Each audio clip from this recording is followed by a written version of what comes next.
Hi అండి, welcome back to trade with Divi. నిన్న Nifty analysis వీడియోలో ఎలా చెప్పుకున్నామో అలాగే జరిగిందండి. ఇవాళ మార్కెట్లో ఇక్కడ గ్యాప్ అప్ ఓపెన్ అయ్యి రెసిస్టెంట్ లెవెల్ని టచ్ చేసి మళ్ళీ రీటెస్ట్ కోసం వచ్చిందండి. ఇక్కడ ఎగ్జాక్ట్ సపోర్ట్ తీసుకొని మనకి మళ్ళీ first target and second target కూడా ఇచ్చింది. ఇక్కడ సెకండ్ టార్గెట్ రాగానే మన టెలిగ్రామ్ ఛానల్లో నేను అప్డేట్ చేశాను. ఇక్కడ మనం క్లియర్గా అబ్జర్వ్ చేసినట్టయితే ఇక్కడ first second third 3 times touch చేసిందండి. సో నెక్స్ట్ టైం ఇంకా టచ్ చేసేది ఉంటే మనకి మంచి బులిష్ మూమెంట్ రావచ్చు.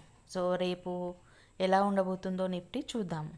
ఇక్కడ ప్రజెంట్ అయితే మార్కెట్ మంచి బులిష్ ట్రెండ్లో ఉందండి. ఇక్కడ రిట్రేస్మెంట్ కోసం వచ్చినట్టు కనిపిస్తుంది అండ్ ఇది కూడా రిట్రేస్మెంట్ అయ్యే ఛాన్స్ అయితే కనిపిస్తుంది. సో ఇది రిట్రేస్మెంట్ అయ్యేది ఉంటే మనకి ఇక్కడ ఫ్లాట్ ఓపెనింగ్ అయ్యి ఈ లెవెల్ కనుక బ్రేక్అవుట్ చేసేది ఉంటే 25,650 25,700 దగ్గర కొంచెం కన్సాలిడేషన్ చేసే ఛాన్స్ ఉందండి. కన్సాలిడేషన్ అయిన తర్వాత నెక్స్ట్ బ్రేక్అవుట్ చేసేది ఉంటే 25,795 ఫైనల్ టార్గెట్ అవుతుంది. ఇన్ కేస్ మార్కెట్ ఓపెనింగే గ్యాప్ అప్ ఓపెన్ అయ్యి ఈ లెవెల్ కనుక బ్రేక్అవుట్ చేసేది ఉంటే అప్పుడు కూడా అదే టార్గెట్. లేదంటే మార్కెట్ కాస్త గ్యాప్ డౌన్ అయ్యి ఇలా మళ్ళీ రీటెస్ట్ చేసి ఈ లెవెల్ కనుక బ్రేక్అవుట్ చేసేది ఉంటే యాజ్ యూజువల్ ఇందాక చెప్పిన టార్గెట్సే.